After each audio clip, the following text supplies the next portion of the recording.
من الشيطان الرجيم. بسم الله الرحمن الرحيم. الحمد لله رب العالمين، والصلاة والسلام على سيد الأنبياء والمرسلين، حبيب إله العالمين أبي القاسم محمد محمد وعلى آله الطيبين الطاهرين، سيما بقية الله في الأراضين. قال الله تعالى في كتابه الكريم: بسم الله الرحمن الرحيم. أم حسبت أن أصحاب الكهف والرقيم كانوا من آياتنا عجبا. درود بھیجے گا محمد و آل محمد پر. صلی علی محمد و آل محمد وعجل فرجهم. خدا متعال کا انتہائی لطف و کرم ہے، انتہائی احسان ہے. اس نے ہمیں قرآن و اہل بیت اطہار علیہ السلام کی ہدایت نصیب فرمائی ہے. پروردگار عالم کا انتہائی شکر ہے، اس نے ہمیں دین مبین کی ہدایت، دین مبین سے تعلق ہمیں نصیب فرمایا. وقت کے امام کے حضور اس عظیم الشان سانحی کی تسلیت پیش کرنا آسان نہیں ہے. انسان کے ذہن میں صرف وہ تصور ہی آئے تو وحشت وجود پہ طاری ہونے لگتی ہے. حقیقت یہ ہے کہ ہم میں سے بہت کم لوگ اس بات کو سمجھ پائے ہوں گے کہ جو کچھ پیش آیا وہ کیا پیش آیا. ہمارے سامنے کچھ چیزیں ہیں چونکہ واقعہ 100 سال پہلے کا ہے تقریباً، اور اس زمانے میں ظاہر ہے کہ ذرائع ابلاغ اتنے زیادہ پیش رفتہ نہیں تھے، تو ظاہر ہے کہ ہمارے پاس اس زمانے کی کوئی ویڈیو موجود نہیں ہے. اس عمل کے دوران جو کچھ پیش آیا اس کی کوئی تصویر ہمارے پاس موجود نہیں ہے. لیکن اگر آپ اپنے ذہن میں کچھ چیزوں کو جمع کرنے کی کوشش کریں تو میں آپ کو یقین سے کہہ رہا ہوں کہ تصور کرنا ہی آپ کو وحشت میں مبتلا کرے گا. یہ سوچنا آپ کو وحشت میں مبتلا کرے گا. اور ظاہر ہے کہ ہم بھی کوئی ایسی کوشش نہیں کریں گے کہ اس کی مکمل تفصیلات جو حاصل بھی ہم نہیں کر پائیں گے، جو حاصل ہوئی ہوں ان کو بھی بیان کریں، بہت سخت ہے. لیکن بہرحال ایک تعارف کہ وہ کیا وہ لمحہ تھا، یہ جو کچھ ہوا وہ کیوں ہوا، کس طرح سے انجام پایا، انتہائی اختصار کے ساتھ آپ کی خدمت میں عرض کریں گے. درود بھیجے گا محمد و آل محمد پر. اللہم صلی علی محمد و آل محمد وعجل فرجهم. یہ جو واقعہ اور سانحہ جنت البقیع کے اندر موجود مزاروں کے انہدام کا سانحہ، یہ سانحہ ایک اکیلا واقعہ یا ظلم نہیں تھا جو آل سعود اور وہابیت کے ذریعے سے اس زمانے میں انجام پایا ہو. گرچہ یہ اپنی ظلم کی نوعیت کے اعتبار سے سب سے بڑا واقعہ تھا، لیکن یہ اکیلا واقعہ نہیں تھا. اس خاندان نے اور استکبار کی بنائی ہوئی اس جعلی فکر نے عالم اسلام پر ایسے بہت سانحات ڈھائے ہیں، بہت ظلم ڈھائے۔ ہم لوگ اس وقت 1922 میں تشیع کی اقتدار اور طاقت کے دور میں زندگی گزار رہے ہیں، حقیقت یہ ہے۔ اور میں اس اعتبار سے جب اپنے جوانوں کو دیکھتا ہوں تو سوچتا ہوں یہ تو خوش قسمت ہیں، انہوں نے تشیع کا اقتدار دیکھا ہے، اقتدار کے پیچھے وہ دور نہیں دیکھا ہے الحمدللہ رب العالمین جو ضعف کا دور تھا، کمزوری کا دور تھا۔ اور حقیقت یہ ہے کہ صرف تشیع کا معاملہ نہیں تھا، عالم اسلام کی کمزوری کا دور تھا۔ یہ بھی میں آپ کی خدمت میں عرض کرتا چلوں ابتدائی کلام میں ہی کہ جنت البقیع کا سانحہ قطعاً کسی بھی صورت میں، اور اس سے ملحقہ اور سانحات کسی بھی صورت میں شیعہ اور سنی کا واقعہ نہیں ہے، کسی بھی صورت میں یہ ممکن نہیں ہے۔ یہ واقعہ قطعاً مسلمان اور مسلمان کے مقابلے میں موجود کفر اور استکبار کا واقعہ ہے۔ بہت سادہ سی بات ہے، ایک مثال میں آپ کی خدمت میں عرض کروں گا، درود بھیجے گا محمد و آل محمد صلی علی محمد۔ میں اپنے اہل سنت بھائیوں کو سوچنے کی بھی دعوت دوں تو مجھے اچھا نہیں لگ رہا، لیکن میں اگر اپنے اہل سنت بھائیوں سے یہ کہوں کہ یہاں محلے میں کوئی ایک قبر ہو جو کسی محترم کی قبر ہو، اس کے اوپر ایک کتبہ لگا ہو، اس پہ رسول، اولاد رسول، ان کی مقدس ہستیوں کے نام لکھے ہوں، میں اپنے اہل سنت بھائیوں سے پوچھوں گا کیا وہ یہ جرأت کریں گے کہ اس کتبے کو ہتھوڑوں سے توڑیں؟ نعوذ باللہ تعالی۔ میں نے عرض کیا کہنا بہت سخت ہے، لیکن کبھی کبھی کوشش کیجئے گا آپ اپنے لمحات میں اس کو تصور کریں کہ کیا ہوا ہوگا۔ یہ ایسا نہیں ہوا ہے کہ کچھ مزار تھے، ان کے اوپر کچھ عمارتیں تھیں، کچھ مشینیں بھیجی گئیں، ان مشینوں نے ان عمارتوں کو منہدم کر دیا، صرف یہ نہیں ہوا۔ اس سے پہلے آل سعود نے، اور یہ میں عرض کر رہا ہوں، یہ بھی بہت تھا، اگر یہی ہوتا جو میں نے ابھی عرض کیا، یہ بھی بہت تھا۔ میں اپنے کسی بھی اہل سنت بھائی سے پوچھتا ہوں اگر تمہاری آنکھوں کے سامنے ہوتا تم خاموش بیٹھتے؟ قسم کھانے کو تیار ہوں میرا کوئی اہل سنت بھائی اس پہ خاموش نہیں بیٹھے گا۔ یہ معاملہ قطعاً شیعہ سنی کا نہیں ہے۔ اگر کوئی یہ سمجھ رہا ہے کہ ایسا ہے، واللہ اس کا کوئی امکان نہیں۔ یہ صرف معاملہ اسلام اور اسلام کے خلاف موجود سازشوں اور دشمنیوں کا، اسلام اور اسلام کے خلاف کی جانے والی استکبار کی سرپرستی میں مصنوعی فرقوں کی سازشوں کا، یہ وہ معاملہ ہے۔ اس سے پہلے کیا انجام دیا؟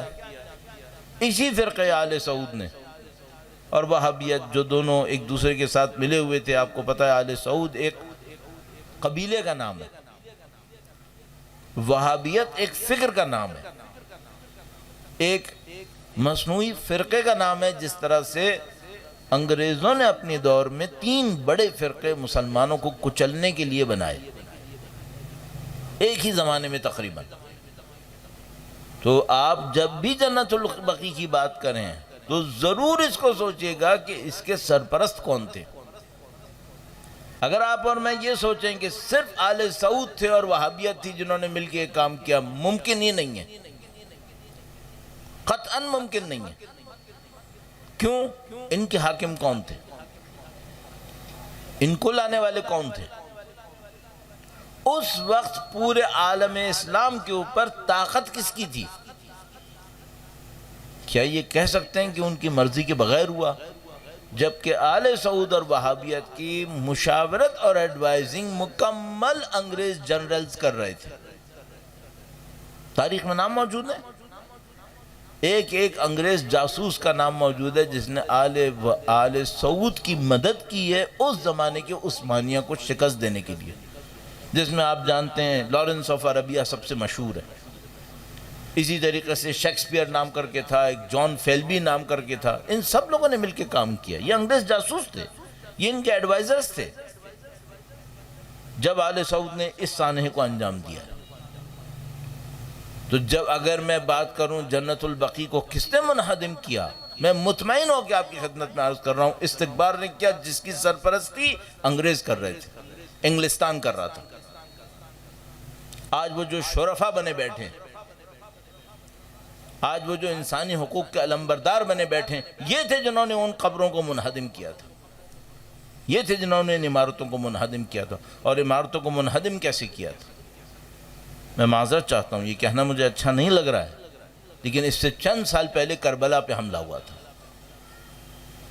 کیا یہ منہدم کرنا ایسا ہوگا کہ کچھ مشینیں آئیں اور انہوں نے عمارت گرا دی، جیسے میں اور آپ مثلا نعوذ باللہ تعالی بلا تشبیہ اپنے زمانے کے اندر دیکھتے ہیں ڈیمولیشنز ہوتی ہیں؟ کیا ایسا ہوا ہوگا؟ آپ کے خیال میں وہ جو مقبرے مقدس مقامات تھے وہاں پر ان کے چاہنے والے نہیں ہوں گے؟ اگر وہ وہاں پر ہوں گے تو یہ جو ظالم و جابر لٹیرے اندر گھسے ہوں گے انہوں نے مقاومت نہیں کی ہوگی. جب کربلا پہ حملہ ہوا اور ان لٹیروں نے ادھر حملہ کیا تو 3000 مدافعین حرم شہید ہوئے تھے. ان کا خون بہا تھا سید الشہداء کے روضے کی دفاع کے لیے. اس کے بعد یہ سید الشہداء کے روضے میں گھسے، اور معذرت کے ساتھ یہ کہنا اچھا نہیں لگ رہا، میں تیسری دفعہ شاید عرض کر رہا ہوں، لوٹ مار مچائی انہوں نے وہاں پر. بالکل یہی کام جنت البقیع میں ہوا. اہل بیت کے چاہنے والوں کو شہید کیا گیا. مزارات کو منہدم کرنے سے پہلے نظر آتش اور لوٹ مار مچائی گئی ہے. یہ تصور انسان کے ذہن کو ہلانے کے لیے کافی ہے.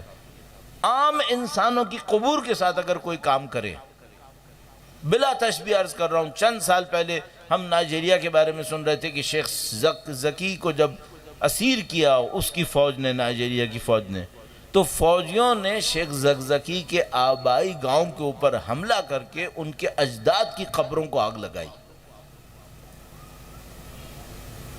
آج کوئی یہ بات سنتا ہے اتنے سالوں کے بعد، کسی کی قبر نہیں، شیخ زکی جیسے ہمارے جیسے بندے کی قبر کے اجداد کی قبور کو، تو انسان کا دل ہلنے لگتا ہے.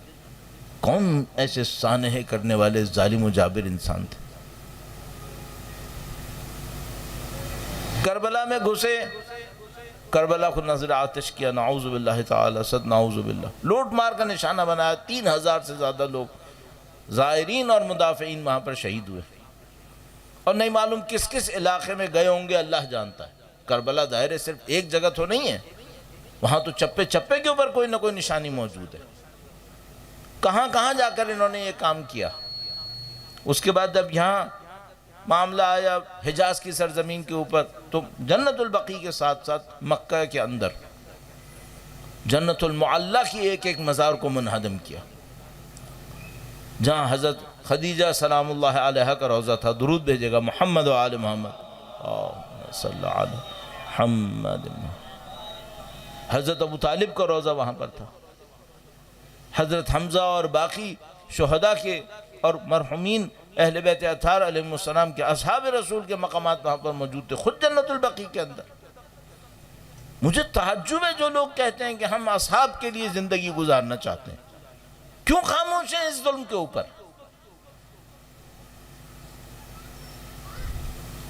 آج اگر کوئی یہ کہتا ہے کہ میں اصحاب کی نام کی حرمت کے لیے زندگی گزارنا چاہتا ہوں، تو میں اس سے پوچھوں گا کہ تمہیں اصحاب کی حرمت میں یہ سانحہ نظر نہیں آتا؟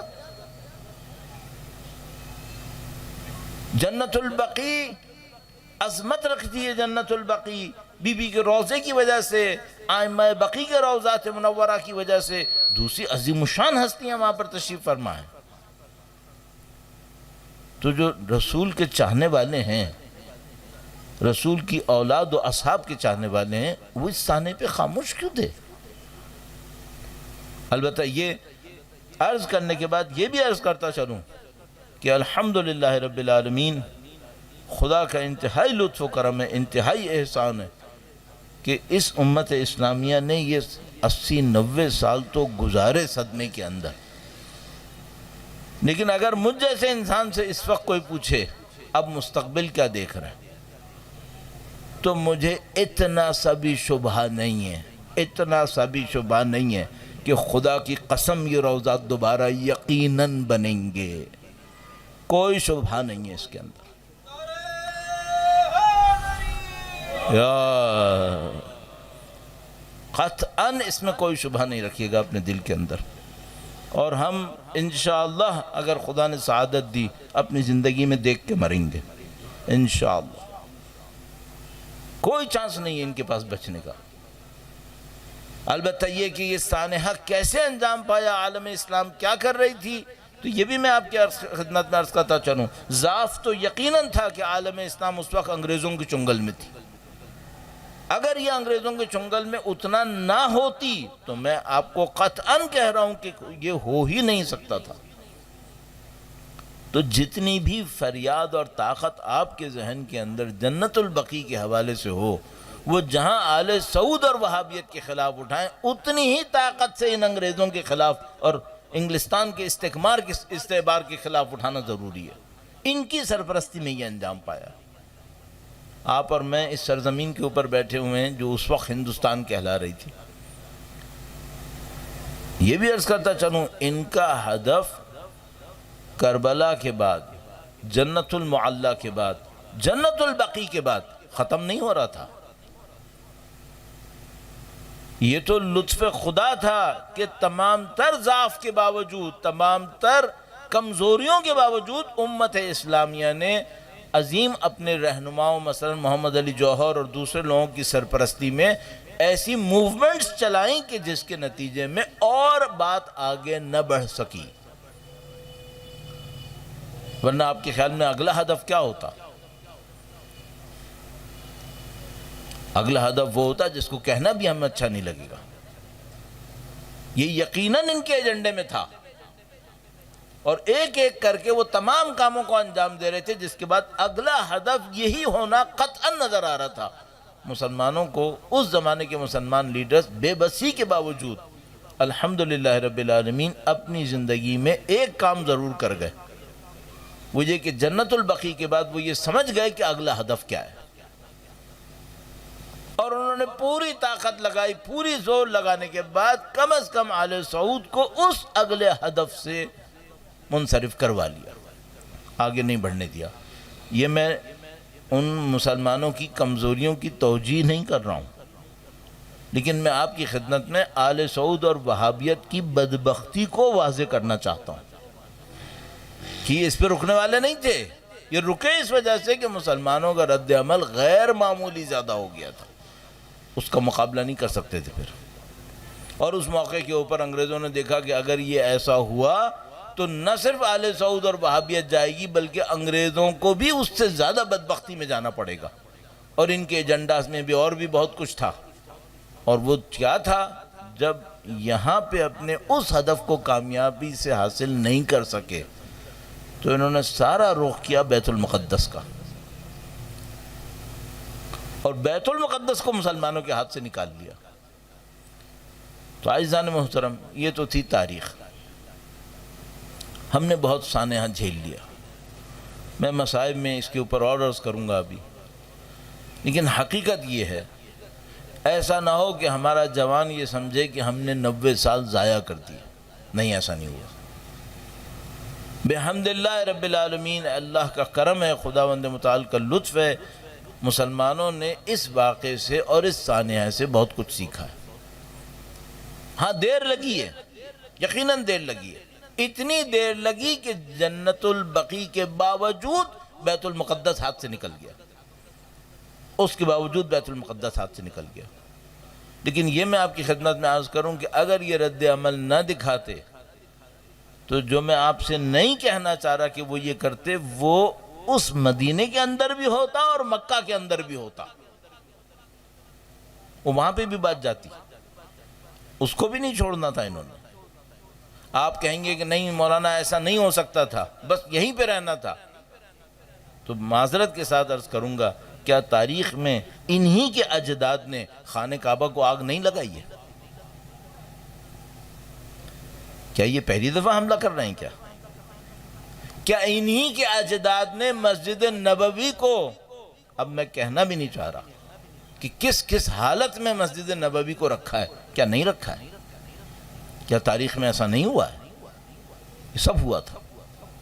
الحمدللہ رب العالمین، اس وقت کے مسلمانوں نے اتنی بیداری دکھائی کہ ان سانحات کو دوبارہ ہونے سے روک لیا۔ الحمدللہ ایک اور واقعہ بہت اچھا اور اہم پیش آیا، درود بھیجے گا محمد و آل محمد پر، اللہم صلی علی محمد و آل محمد وعجل فرج۔ اور اس کو میں اور آپ اپنی ذمہ داری کے طور پر لیں۔ ممکن ہے ہمارے جوانوں میں سے، حتیٰ بعض بزرگوں میں سے کوئی ہم سے پوچھے کہ مولانا ہم نے اپنی زندگی میں بچپنے میں جنت البقیع کے واقعے کو اس طرح بیان ہوتے نہیں دیکھا تھا۔ صحیح کہنا، ہم نے ایسا نہیں دیکھا تھا۔ واقعہ تو 1925 میں ہو گیا تھا، لیکن اگر میرے جیسا آدمی جس کی عمر 50 سال سے اوپر ہے، کوئی مجھ سے کہے کہ تم نے جنت البقیع کے واقعے کے اوپر ایسا رد عمل، مجالس کا منعقد ہونا، جلوس کا برآمد ہونا، یہ بچپنے میں دیکھا تھا، میں کہوں گا ہاں میں نے نہیں دیکھا تھا۔ لیکن ہمیں ایک واقعے سے سبق ملا ہے۔ وہ کیا ہے؟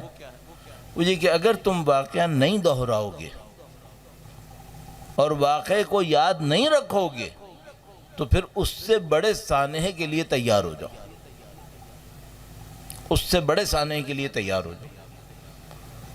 تو اگر تم وہ ہو جو اس سانحے کے اثر کو مٹانا چاہ رہے ہو تو خاموش رہو،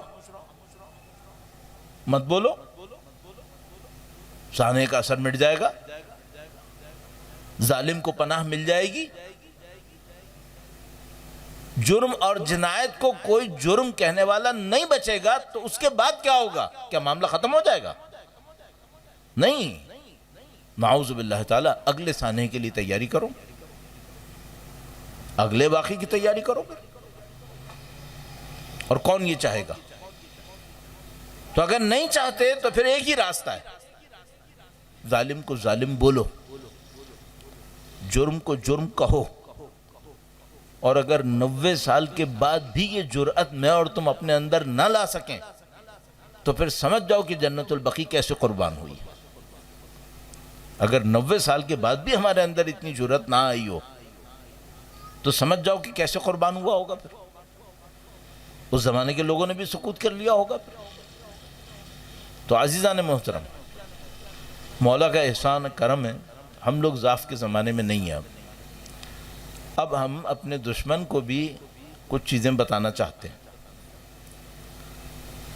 120 سال پہلے جرأت کی انہوں نے، کربلا معلی تک آئے، 3000 کو شہید کیا، کربلا میں داخل ہوئے، لوٹ مار مچائی، عمارت کو منہدم کیا۔ باقی میں کیا بیان کروں آپ کی خدمت؟ کیا آپ یہ کر سکے؟ نہیں، اب دور وہ دور نہیں ہے، اب دور رشادتوں شہادتوں کا دور ہے، اب دور بیداری اور تدبیر کا دور ہے۔ اب وہ وقت گیا کہ ہم پر حکومت کر رہے تھے شاعران جیسے۔ جب یہ سانحہ بیت المقدس، جنت البقیع، جنت المعلی، کربلا، یہ سب سانحات ہو رہے تھے، ہم پر بادشاہ حکومت کرتے تھے، شاہوں کی حکومت تھی۔ شاہوں کی حکومت میں یہ سب ہو سکتا ہے، جب بادشاہ حکومت کرتے ہوں، نفس پرست ہوتے ہوں، انگریزوں کے غلام ہوتے ہوں، اب سب ہو سکتا ہے۔ اب وہ دور نہیں ہے، اب سادات کی حکومت کا دور ہے، اب عالم اور فقیہ کی حکومت کا دور ہے۔ اللہ کا انتہائی کرم ہے، مراجع اعظام بالاخص آیت اللہ العظمیٰ سید علی سیستانی دامت برکاتہ کی صورت میں ہو، یا وہ یمن میں محترم مقاوم حوثیوں کی صورت میں ہو، پروردگار عالم کا لاکھ لاکھ احسان ہے، اب ہم سادات کی رہنمائی میں زندگی گزار رہے ہیں۔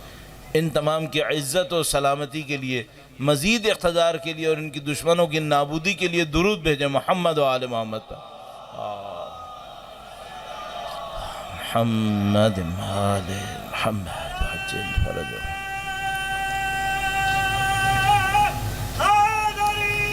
یا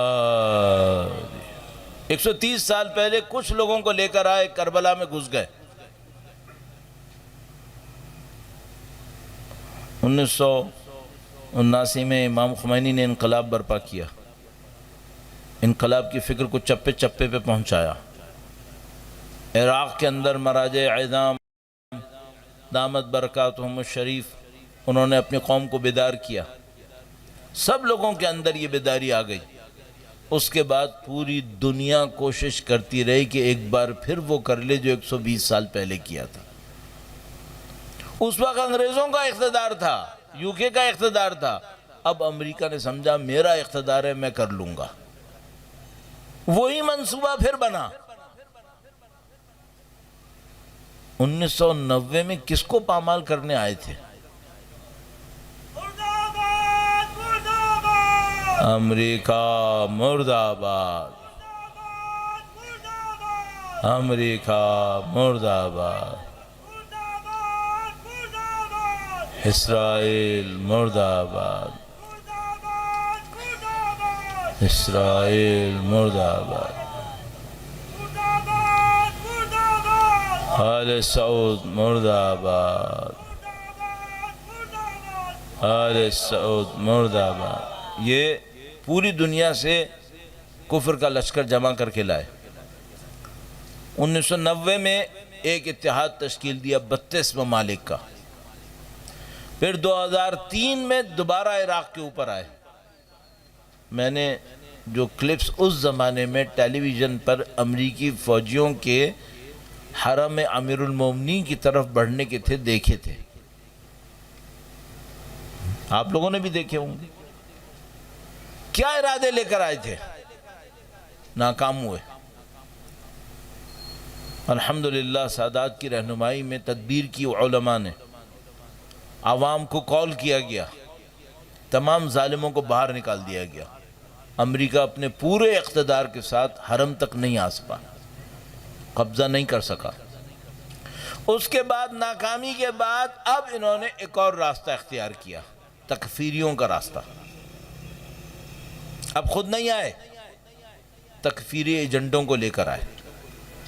پہلے طالبان بنائی، پھر القاعدہ بنائی، پھر داعش بنائی، ISIS بنائی۔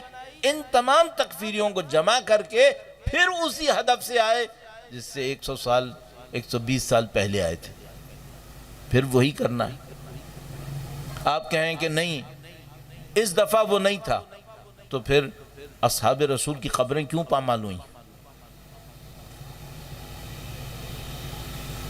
کیا عراق میں رسول خدا کے اصحابیوں کی قبریں پامال نہیں کی ان داعیوں نے؟ یہ جو بار بار دمشق کے اندر بی بی کے روضے کے اوپر دھمکیاں بھیجتے تھے، وہ کیا دھمکیاں تھیں جن کو سن کر ہماری ملت کے چند غیور جوانوں نے اپنی جانیں قربان کی وہاں پر؟ یہ کیا دھمکیاں تھیں؟ یہ وہی کچھ کرنا چاہ رہے تھے جو 120 سال پہلے کر کے گئے تھے، لیکن بحمدللہ رب العالمین خدا نے متعال کا انتہائی احسان ہے، خدا نے ہمیں عزت و سلامتی کے دور کے اندر بھیجا ہے۔ عزت کے ساتھ جوانوں نے قربانیاں دی ہیں، شہادتیں ہوئی ہیں، لیکن الحمدللہ رب العالمین ان تمام سازشوں کا مقابلہ ہوا اور وہ کوئی کام نہیں کر سکے جو وہ سوچ کر اپنے ذہنوں کے اندر بیٹھے ہوئے تھے۔ اور ان کو یہ بات اچھی طرح سمجھنا پڑی کہ اب وہ دور گزر گئے جب بادشاہ تھے جن کو تم لوگ اپنے اقتدار کے اندر لے کر ہم لوگوں کے خلاف سازشیں کر لیتے تھے، بلکہ اب الحمدللہ رب العالمین اب منظرنامہ پلٹنا شروع ہوا ہے، اب منظرنامہ پلٹنا شروع ہوا ہے۔ اور یہاں پر میری اور آپ کی چند ذمہ داریاں بہت واضح ہوتی ہیں۔ عزیزان محترم، لطف خدا ہے کہ مسئلہ جنت البقیع زندہ ہونا شروع ہو گیا۔ اس کو انہوں نے بہت دبایا، بہت چھپایا، بڑی کوشش کی، لیکن الحمدللہ رب العالمین چند مخلصین اہل بیت کے چاہنے والے مسلسل اس کے اوپر محنتیں کرتے رہے، اور الحمدللہ مجھے یقین ہے کہ اب جس راستے کے اوپر میں اور آپ چل نکلے ہیں، اب الحمدللہ یہ راستہ اسی پہ رکے گا جب ہم جنت البقیع کو تعمیر ہوتا دیکھیں گے انشاءاللہ۔ اور اب معاملہ ایک دو شہر کا نہیں ہوگا، اب معاملہ ایک دو ملک کا بھی نہیں ہوگا۔ جو عزیزان محترم ایک غلط فہمی میں مبتلا ہیں، میرا دل نہیں چاہ رہا کہ میں اس غلط فہمی کو یہاں پہ دور کروں، لیکن میں ان کی خدمت میں عرض کروں گا، جو نہیں معلوم کیوں روز قدس اور روز بقیع کا مقابلہ کرنا شروع کر دیتے ہیں، میں ان کی خدمت میں عرض کروں گا، آپ اپنی توانائیاں اختلاف کے اوپر ضائع نہ کریں۔ یہ دونوں مقدس ہدف ہیں، دونوں کا محور اسلام اور اسلام کے مقدسات۔ آپ استکبار کی سازشوں کا شکار مت ہوں، آپ کیوں ان دونوں کے مقابلے میں اپنی زندگیوں کو برباد کریں گے؟ اور آپ اور میں پوری توانائیاں اپنی استعمال کریں، جس طرح روز قدس اہم ہے ہمارے لیے اور اس کے اوپر ہماری توانائیاں لگیں۔ بحمداللہ دیکھیے ہم نے 30 سال 40 سال اس کے اوپر محنت کی، کیا آج نتیجہ نہیں نکل رہا وہاں پہ؟ کیا آج فلسطینی قوم کے اندر بیداری نہیں آئی؟ کیا آج اسرائیلی ان کے سامنے گھٹنے ٹیکنے پہ مجبور نہیں ہوئے؟ لبنانیوں کے سامنے بھی اسرائیلیوں نے گھٹنے ٹیکے، فلسطینیوں کے سامنے بھی گھٹنے ٹیکے۔ آج فلسطین کے اندر مقبوضہ جو بیٹھے غاصب صہیونی، وہ اپنی حکومت سے کہہ رہے ہیں کہ ہمیں امن و امان چاہیے ورنہ ہم چھوڑ جائیں گے یہاں سے۔ 40 سال جب ہر سال روز قدس کے اوپر محنت کی تو بالآخر ثمر نکل آیا نا، بالآخر نتیجہ نکلنا شروع ہوا۔ تو عزیزان محترم، بجائے ایک دوسرے سے لڑنے کے روز بقیع کے اوپر بھی محنت کرو، اس محاذ پہ بھی محنت کرو تاکہ ہم ایک اچھے نتیجے تک پہنچ جائیں، اس محاذ پہ بھی محنت کرو تاکہ ہم نتیجے تک پہنچیں۔ اور عزیزو، اب تو نتائج ہمیں اپنی آنکھوں کے سامنے حاصل ہوتے نظر آ رہے ہیں۔ اگر آج میں اور آپ 1922 میں بیٹھے ہیں یہاں پر، اگر ہم 1912 میں بھی ہوتے اور ہم سے کوئی یہ کہتا کہ آل سعود جانے والی ہے اور اس کے چاروں طرف اہل بیت اطہار علیہ السلام کے چاہنے والے تیار بیٹھے ہیں کہ کسی بھی ٹائم پر اس کو بھیجا جا سکتا ہے، ہم 1912 میں بھی یقین نہیں کرتے۔ لیکن میں آپ کو، اگر آپ میری اس صلاحیت کے اوپر تھوڑا بہت اعتماد کریں گے، میں سالوں سے سیاسی تجزیہ و تحلیل میں مشغول ہوں اور دنیا کی آرمیز کو تھوڑا بہت پہچاننے کی کوشش کرتا ہوں، تو میں آپ کو گارنٹی سے ایک بات عرض کر رہا ہوں، یہ مصلحت کچھ اور ہے کہ اس وقت اہل بیت کے چاہنے والے مدینہ نہیں پہنچنا چاہ رہے۔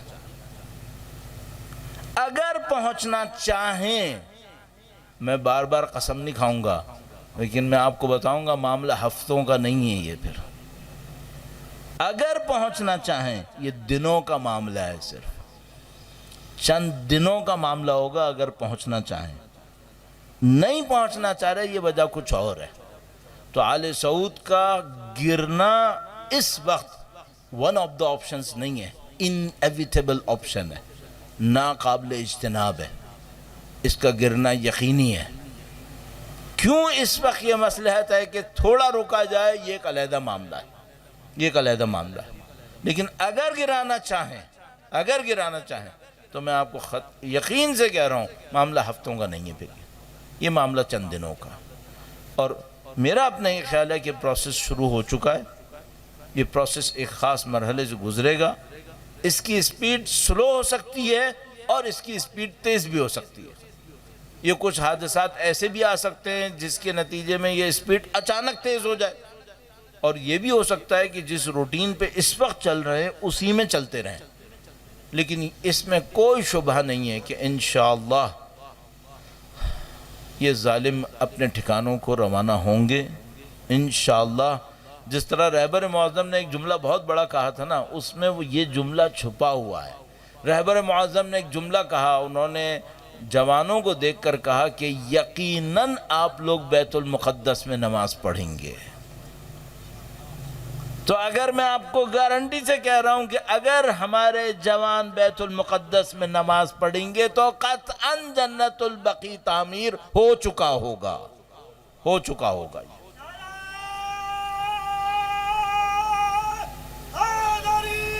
یا پروردگار انشاءاللہ عزت اور سلامتی کی راہ میں ہمیں اپنی جانیں نثار کرنے کی سعادت نصیب فرمائے انشاءاللہ۔ یہ سب کام آسانی سے نہیں ہوئے ہیں، جو اب تک بھی ہوئے ہیں وہ آسانی سے نہیں ہوئے، وہ مشکل سے ہوئے ہیں۔ اس میں جانیں قربان ہوئی ہیں، ہر محاذ پہ جانیں قربان ہوئی ہیں۔ جہاں ہم بیٹھے ہیں، جس شہر میں ہم بیٹھے ہیں، یہاں پر بھی جانیں قربان ہوئی ہیں۔ کوئی کامیابی بغیر مشکلات جھیلے نہیں آتی ہے۔ کوئی ایسی کامیابی جس کا تعلق عزت اور اقتدار سے ہو، وہ خون بہائے بغیر حاصل نہیں ہوتا۔ جو قوم قربانی نہیں دے سکتی وہ قوم سرنگوں ہوتی ہے، اس کو بے عزتی اٹھانی پڑتی ہے۔ اور جو قوم قربانیاں دیتی ہیں، قومیں قربانیاں دیتی ہیں، ان کو عزت نصیب ہوتی ہے۔ بحمدللہ رب العالمین، اگر مجھ سے کوئی یہ پوچھے کہ 40 سال 45 سال پہلے کی تشیع اور آج کی تشیع میں ہم کون سی ایسی چیز دیکھتے ہیں کہ جو ہمیں ان کامیابیوں کی طرف لے کر جا رہی ہے، تو میں بہت اطمینان سے ایک بات کہوں گا، وہ ایک بہت بڑا عنصر جس نے ہمیں یہ کامیابیاں دکھائی ہیں وہ یہ کہ اب ہم صرف شہادت کو کتابوں میں نہیں دیکھتے، اب صرف شہید کے اوپر رو کر معاملے کو ختم نہیں کرتے، بلکہ اب ہم شہید ہونا بھی پسند کرتے ہیں، ہونا بھی چاہتے ہیں۔ پہلے ہم سید الشہداء کا نام لیتے تھے، سید الشہداء پہ گریہ کرتے تھے، لیکن کتنے لوگ تھے یہ آرزو کرتے تھے کہ ہمیں شہید ہونا ہے؟ یہ فرق ہے۔ اب قوموں نے اس بات کو سیکھ لیا ہے کہ عزت شہادت کے اندر ہے، عزت سے موت دینے کے اندر ہے۔ اور آپ اور میں نے اگر اس بات کو سیکھ لیا، اس کا مطلب کیا ہے؟ اس کا مطلب ہے موت کا خوف آپ کے دلوں سے نکل گیا۔ جس قوم کے دل سے موت کا خوف نکل جائے اسے کوئی دشمن نہیں ہرا سکتا۔ یہ قطعاً دنیا کا ایک اصول ہے، آخرت کا اصول ہے، اللہ کا بنایا ہوا قانون ہے۔ موت کا خوف لوگوں کو ہراتا ہے۔ لَن يَتَمَنَّوْنَهُ أَبَدًا بِمَا قَدَّمَتْ أَيْدِيهِمْ، یہ کیوں خدا نے متعال نے لکھا سورہ جمعہ کے اندر؟ یہ کبھی موت کی آرزو نہیں کریں گے، کیونکہ ان کو پتہ ہے ان کو موت کے بعد کیا جھیلنا ہے۔ اور یقیناً سید الشہداء کا چاہنے والا موت کی آرزو کرے گا، کیونکہ اس کو پتہ ہے مجھے موت کے بعد کیا نصیب ہونے والا ہے۔ ابھی جو کلام پڑھے گئے وہ شاگرد تھے ہماری شہید صفت جعفر صاحب کے۔ صفت جعفر صاحب کا تذکرہ اچانک میرے ذہن میں آ گیا، لیکن حقیقت یہ ہے کہ شہادت کو پاکستانی معاشرے کے اندر اور زیادہ زندہ کرنے میں اس شہید کا بھی بہت ہاتھ ہے، جس نے اپنی زندگی میں ہی اس بات کو اعلان کیا کہ میں شہید ہوں گا۔ اور اسی طرح سے علامہ شہید عارف حسین حسینی اور بزرگان کے جو شہید ہوئے، اور ہمارے وہ جوان اور بوڑھے بھی حتیٰ کہ جو سڑکوں کے اوپر شہید ہوئے، انہی سڑکوں کے اوپر آپ کو یاد ہوگا کہ کس طرح علم اٹھائے ہوئے ہمارے جوان شہید ہوئے، ان کے ٹکڑے ٹکڑے ہوئے۔ تو جب قومیں شہادتوں کو قبول کر لیتی ہیں، عزتیں نصیب ہونا شروع ہو جاتی ہیں۔ اس کا مطلب کیا ہے؟ اس کا مطلب ہے اب جنت البقیع مسمار نہیں رہے گا، اب یہ آباد ہوگا، چونکہ اس کے پیچھے شہیدوں نے خون دینا شروع کر دیا ہے۔ قاسم سلیمانی جیسے لوگوں نے، ابو مہدی جیسے لوگوں نے، جب یہ پاکیزہ خون بہنے لگے نا تو آپ سمجھ جایا کریں کہ اب کامیابی کا دور آ گیا، اب فتح کا دور آ گیا۔ ذمہ داری کیا ہے؟ ذمہ داری یہ ہے کہ پیچھے مت ہٹیں، پیچھے نہیں ہٹیں، نہ کہ آپ کے پیچھے ہٹنے سے کوئی نقصان ہوگا۔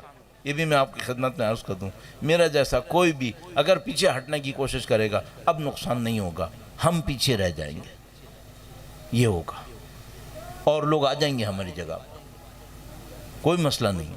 یہ عزت کا دور ہے، یہ عزت کا دور ایک دو لوگوں کے پیچھے ہٹنے سے ختم نہیں ہوگا. وہ پیچھے رہ جائے گا جو پیچھے ہٹے گا، باقی اور لوگ آ جائیں گے یہاں پہ. تو آپ اور میں اپنے کردار کو پہچانیں. میں نے بڑا وقت دیا آپ کا، لیکن عزیزان محترم یہ سانحہ ہے ہی ایسا، یہ سانحہ بڑا عجیب سا ہے.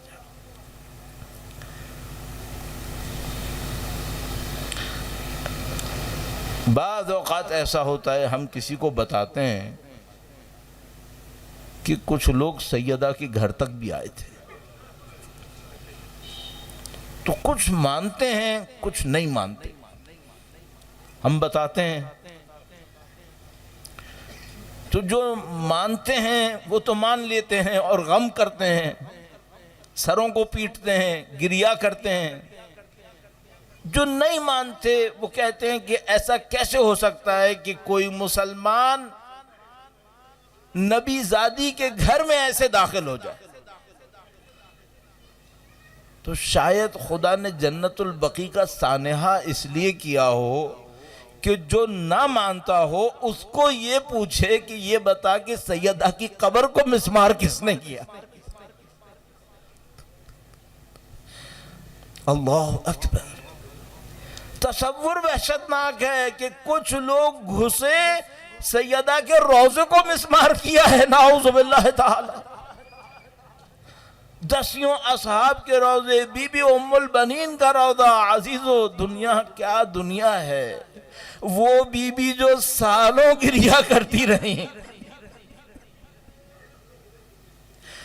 اس دنیا کا قانون بڑا عجیب قانون ہے. اللہ نے آپ کو اور ہمیں یہ فضیلت دی ہے کہ مظلوموں کی یاد میں آنسو بہائیں. میں چند جملے بس عرض کروں گا تاکہ انشاءاللہ آپ کے دل میں ایک اور حرارت اٹھے، اور انشاءاللہ اس حرارت کے ہمراہ میں اور آپ اپنے فریضوں کو انجام دے سکیں. عزیزو کائنات کا وہ کیسا سخت وقت ہوگا جب علی شیر خدا جیسا کوئی منظر دیکھ رہا تھا.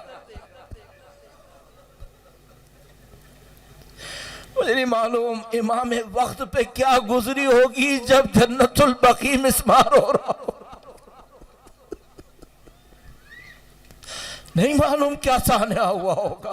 ایسا عجیب روایت ہے ہمارے پاس. کسی نے امیر المومنین سے پوچھا کہ اے علی زندگی میں سخت وقت کون سا ہے؟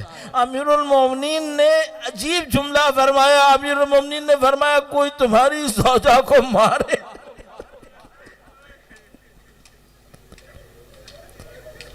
تم کچھ نہ کر سکو.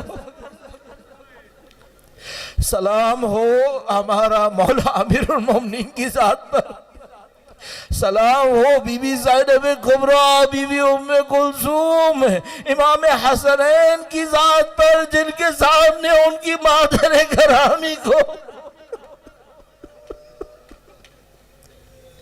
یا اللہ نہیں معلوم وہ کون سے ظالم ہوں گے جو اہل بیت کے روضے میں داخل ہوئے ہوں گے، دیواروں کو گراتے تھے، قبروں کے صندوقوں کو توڑتے تھے. نہیں معلوم وہ عظیم الشان لوگ کون ہوں گے جنہوں نے ان موقعوں کے اوپر اپنی جانوں کی قربانیاں دی ہوں گی. اور وہ لوگ جو جانوں کی قربانیاں دے رہے ہوں گے وہ 3000 جو کربلا میں شہید ہوئے، جو سینکڑوں ہزاروں مدینہ منورہ میں شہید ہوئے، یہ جب شہید ہو رہے ہوں گے تو اپنے اندر سے کیا کہہ رہے ہوں گے؟ یہ کہہ رہے ہوں گے اے سیدہ کل ہم نہ تھے جب آپ کے گھر پہ حملہ ہوا، آج جانے دیں گے تاکہ دنیا کو یہ بتا سکے کل کوئی دفاع کرنے والا نہیں تھا لیکن آج اہل بیت کے چاہنے والوں نے جانے دی ہیں. انشاءاللہ آپ کی انہی غم کے صدقے میں، انہی آنسوؤں کے صدقے میں خدا مجھے اور آپ کو انشاءاللہ یہ توفیق دے گا کہ انشاءاللہ جنت البقیع کی تعمیر شدہ روضوں کے اندر داخل ہوں گے. انشاءاللہ ان مشاہد کی زیارت کا شرف حاصل کریں گے. خدا سے دعا کرتے ہیں خدایا جنہوں نے یہ سانحے انجام دیے، جنت البقیع، جنت المعلی، کربلا معلی کا اے پاک پروردگار ان تمام ظالموں اور ان کی پشت پناہی کرنے والوں کو نیست و نابود فرما. اے پاک پروردگار آج تک جو آل سعود و وہابیت اور انگریزوں کا اقتدار موجود ہے امریکہ کی صورت میں، ان تمام مستکبرین کو نیست و نابود فرما۔ اے خدایا ان کو ذلت و خواری کے دن دیکھنا نصیب فرما۔ اے پاک پروردگار ان کے مقابلے میں اہل بیت کے چاہنے والوں کو جو جنت البقیع کی عظمت کو بحال کرنا چاہتے ہیں فتح و نصرت نصیب فرما۔ اے خدایا یمن کے مسلمانوں کو، یمن کے جری و بہادر نڈر مسلمانوں کو فتح و نصرت نصیب فرما۔ اے پاک پروردگار تجھے واسطہ نبی اولاد نبی کا خدایا جو تمام سادات، تمام رہنما عالم اسلام کے اندر چاہے تشیع سے ہوں چاہے تسنن سے ہوں، جنت البقیع کی بحالی کے لیے کوشش کر رہے ہیں، ان تمام کو عزت و سلامتی نصیب فرما۔ اے پاک پروردگار تجھے واسطہ نبی کی مظلومیت کا، اولاد نبی کی مظلومیت کا، مسلمانوں کو اتحاد اور یکجہتی نصیب فرما، اور اس اتحاد اور یکجہتی کے ساتھ کفر اور تکفیریت کا مقابلہ کرنے کی طاقت نصیب فرما۔ اے خدایا مظلومیت اہل بیت کا صدقہ سید و سردار مولا اور آقا امام آخر الزمان کے ظہور میں تعجیل فرما، ہمیں ان کی نصرت کی سعادت نصیب فرما، اس راہ میں شہادت نصیب